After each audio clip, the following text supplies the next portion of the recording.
morning, and welcome to Lake Country Unitarian Universalist Church. My name is Claire Johnson, and my pronouns are she and her. I'm your worship reader this week. We welcome all of you to our service, especially those of you who are searching for a spiritual home.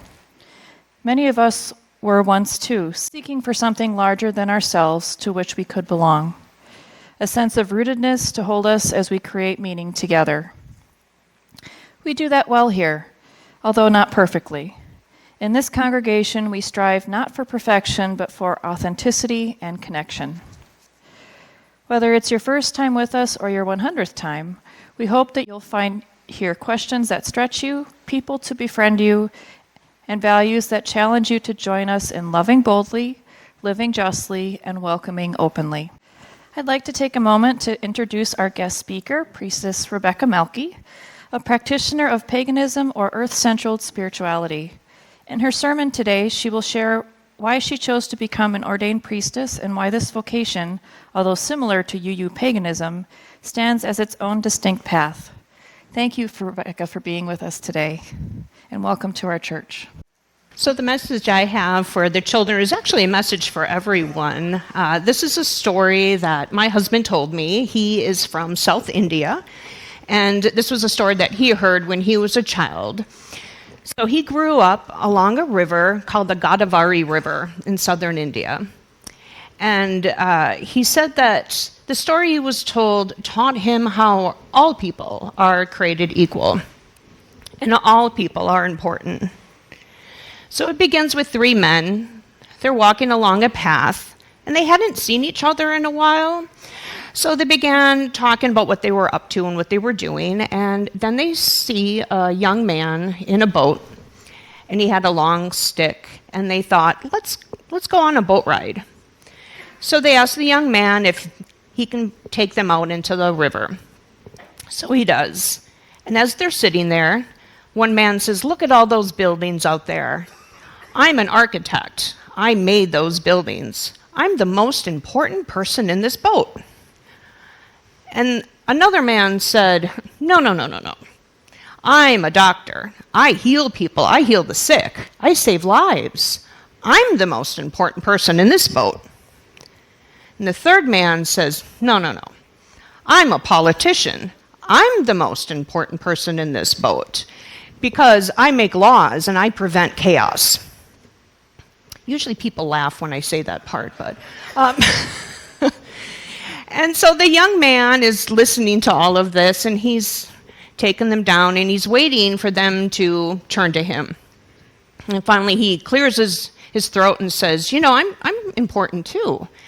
And the three men look at him and laugh and say, "How are you important? You're maybe 15 years old, and you just row a boat. How are you important?" And the young man, hurt by this, jumps into the river. And he begins to swim away. And the three men call after him and say, come back, we need you to get back to land. And the young man turns around, and as he's treading water, he says, "Well, you can just swim back, that's what I'm going to do." And the men say, "Well, we don't know how to swim." And he says to them, "Well, then I guess I am pretty important." And he gets back into the boat, and he guides them safely back to the shore. And so this is a reminder that whether you're 5, 55, or 105, all of us have a purpose and a meaning and important. And you may not be paid for what you do, or you may not be paid a lot for what you do, but that doesn't matter. It's the love in your heart and what you give to people that makes you important. Blessings. Well, good morning and welcome. I'm Rebecca Malke, and I'm an ordained minister and priestess with Circle Sanctuary, which is a 200-acre nature preserve that's outside of Madison, Wisconsin. We're a declared nature spirituality church and a pagan resource center that started by our high priestess, Lena Fox, back in 1974. I'd first learned about this place back in the late 90s when I was in college, and I think, as many of us have gone through in those early years, trying to find myself. During that time, I also discovered Unitarian Universalism. But finding a few pagan groups to worship with in the area was really hard at that time. So the local UU Fellowship was a place that I was able to find a spiritual home. It was a mix of mostly UU Christians and UU Pagans. Later, after moving to Madison, I served as the director of religious education for a small Unitarian Universalist church in Madison that was mostly humanist, agnostic, and atheist. I was there, again, the director of religious education, and I continue on that path. So I've been doing that for about 20 years. For the UUs for about 9, and then I started with the United Church of Christ, or the UCC. I did that for about 10 years, and I currently do religious education for a Quaker meeting house in Madison.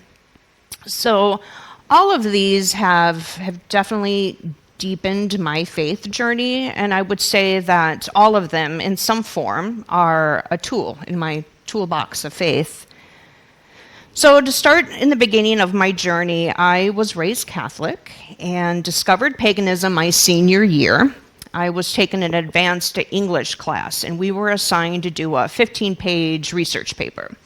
I had already decided on my topic, but then my mom had come home from the video store, and she had a VHS cassette tape of a movie called The Craft. And it was about 4 Catholic high school girls who were practicing witchcraft. And I thought, wow, that's really fascinating. So I decided to change my topic and go with that, because I thought, well, what a fun way to learn about it in an academic way. I was not questioning my Catholic faith or my beliefs or my upbringing.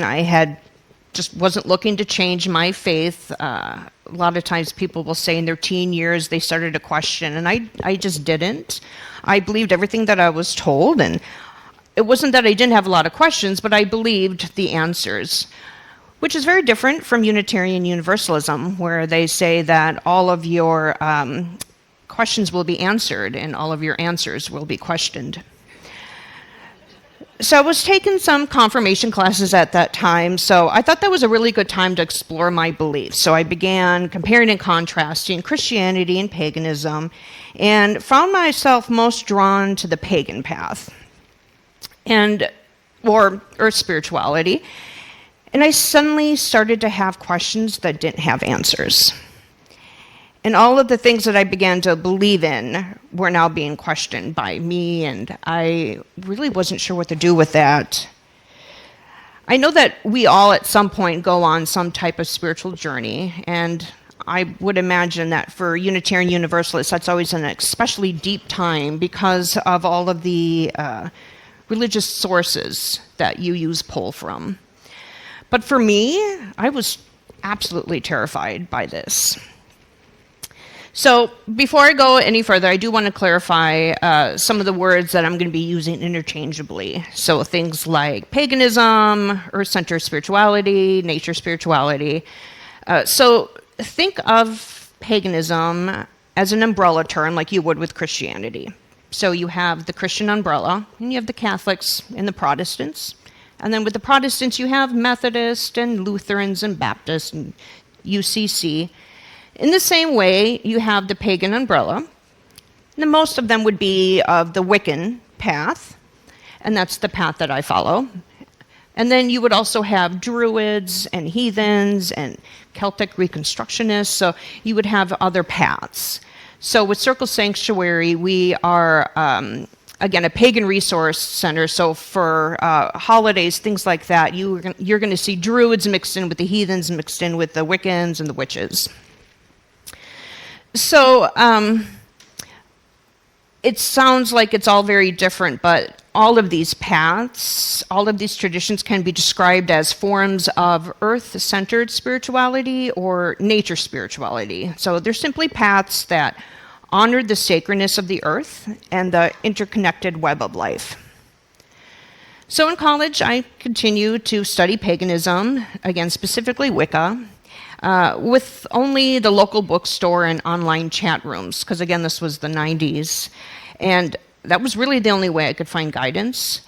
And I remember feeling encouraged by one online practitioner when I said, I'm just not sure, I'm having all these questions. And she said, maybe Wicca isn't your path. Maybe Christianity is your path. You should study it and find out. And I had been spent my entire life being told what to believe. So to have permission to explore and a practitioner of that faith actually giving me permission to refuse their beliefs really stuck with me for a long time and still does.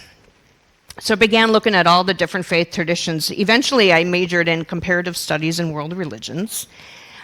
In my second year in college, I discovered Unitarian Universalism, and like most pagans, found that place to be a home for me, and I became actively involved in the local UU fellowship. I was on the program committee and helped with worship planning.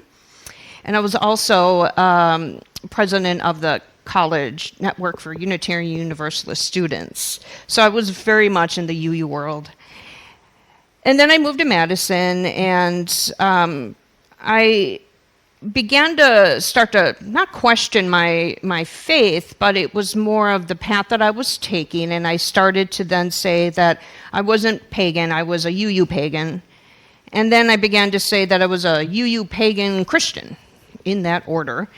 And eventually I just started saying I was a UU who drew heavily from the sixth source. But none of that ever really fit, and I just couldn't figure out why. When I left that UU congregation in 2014, I began doing lifespan education for the UCC congregation. So now I'm in a more Christian world, and I was around former UUs and Christian agnostics, and began to have to pull from my Catholic catechism classes to remember some of these things. And I was there for 10 years, and it was around year 7 that my son, my youngest son, he just turned 17, he attends a Catholic high school, and not everyone there is Catholic or Christian even. So he was telling me about a friend and said, yeah, my friend believes in the same thing you do. And I said, well, how do you know that? And he said, well, they sent me some pictures of books, and they're the books that you have. And I said, well, what did you say to them when they sent these pictures? Because that had to have been a moment where they really felt like they could trust you, that say, I'm not Christian, I'm, Wiccan.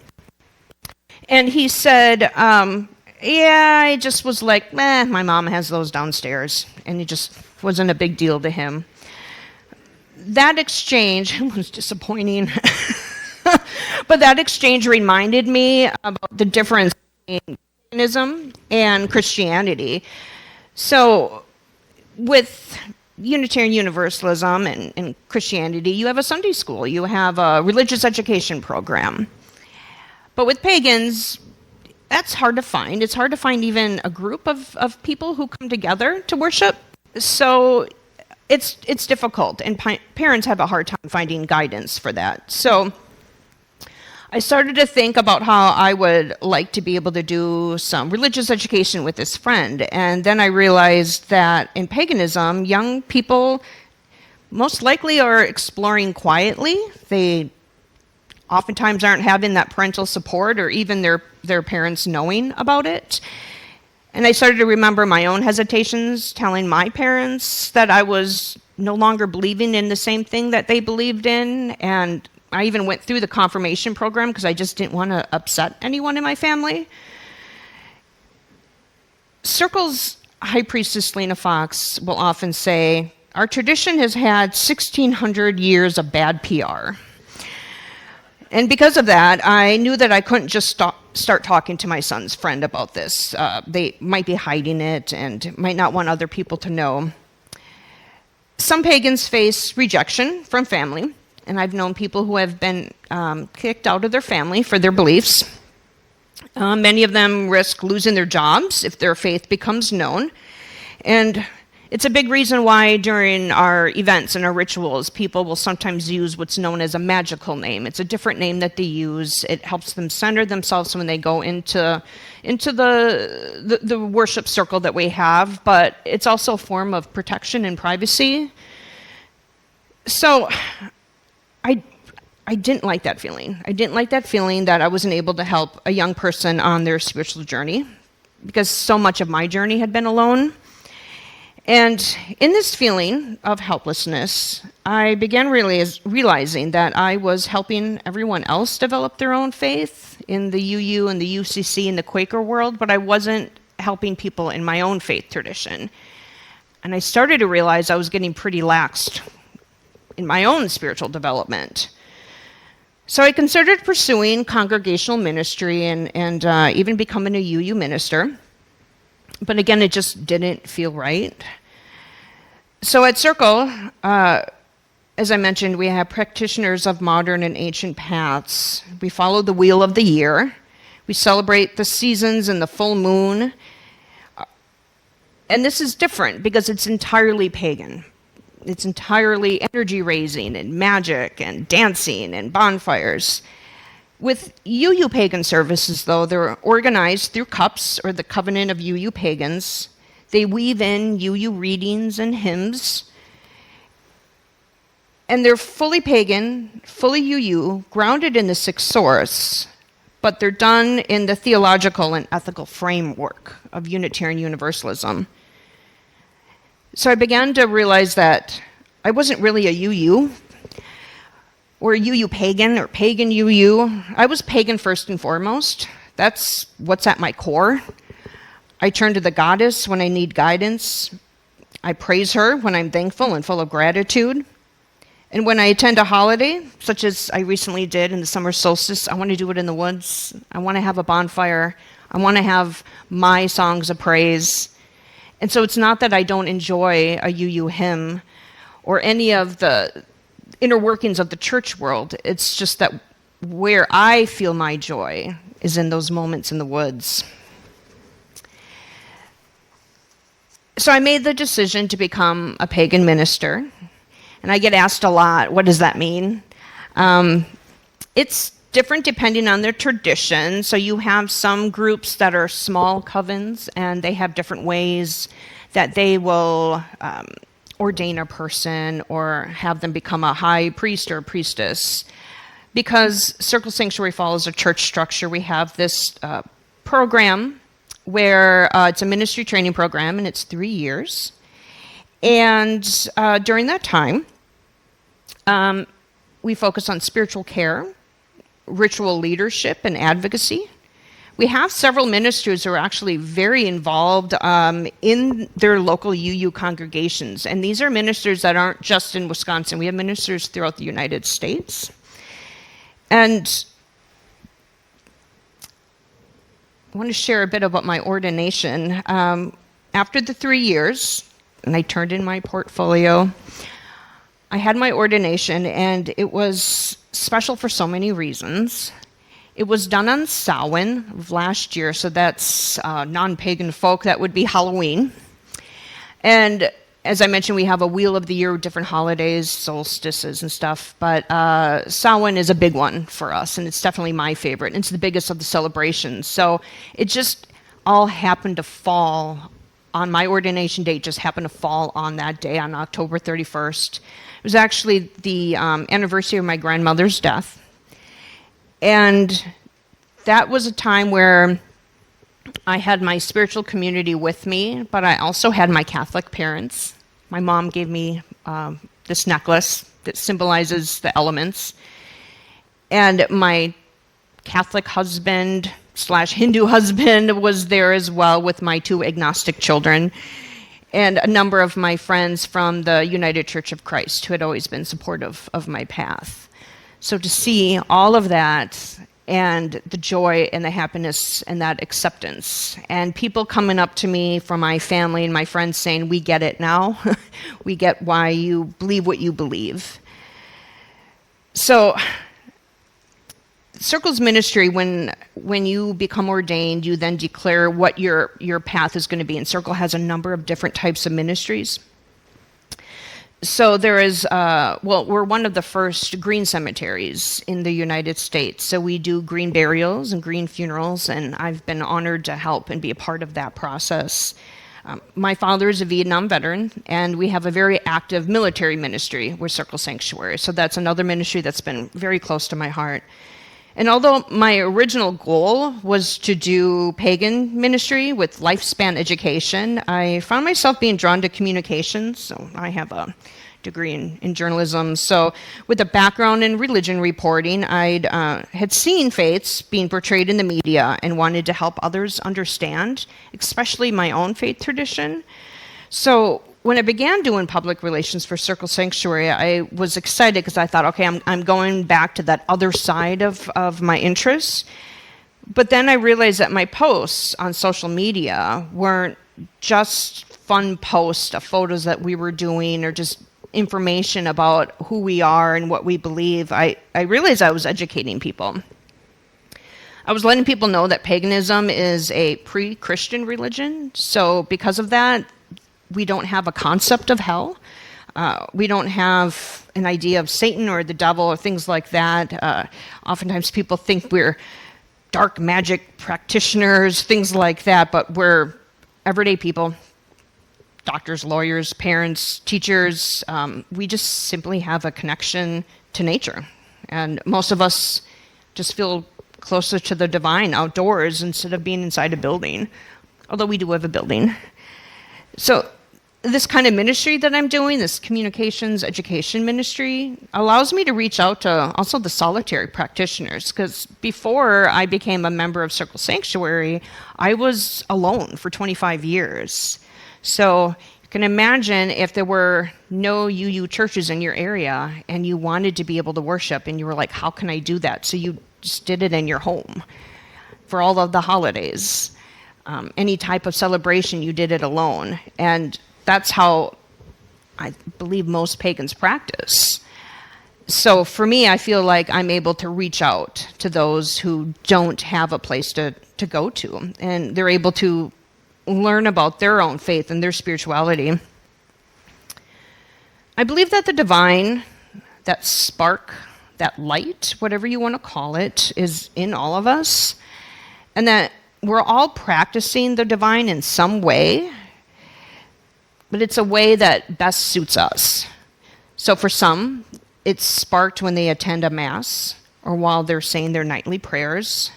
For others, it's when they're caring for the poor or the sick, for those who are hungry and houseless. That's where they feel the most connection.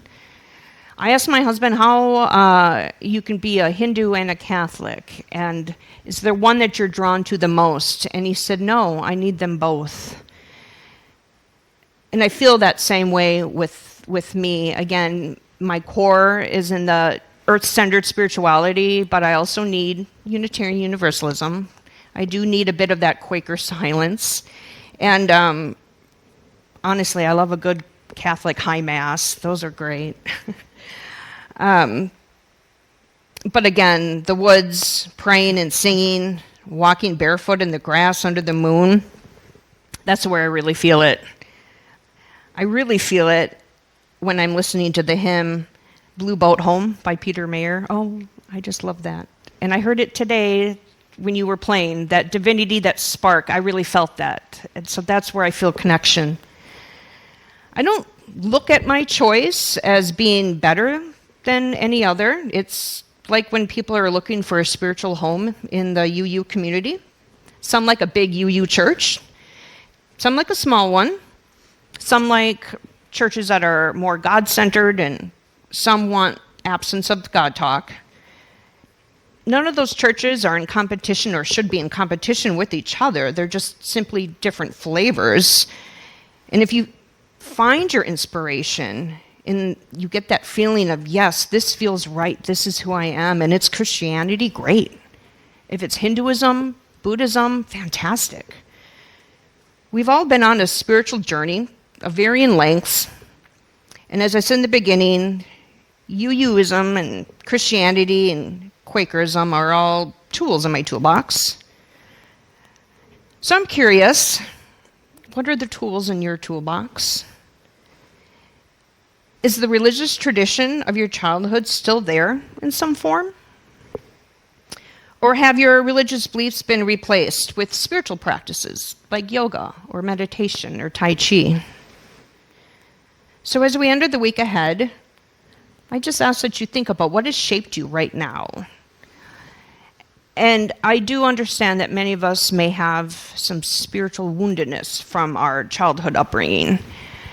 And so I ask for you to consider what was the good, if you do have that experience, what was the good in that faith when you were growing up? And how has it shaped you now? And to just ask, where do you find your life inspiration? Thank you, and blessed be.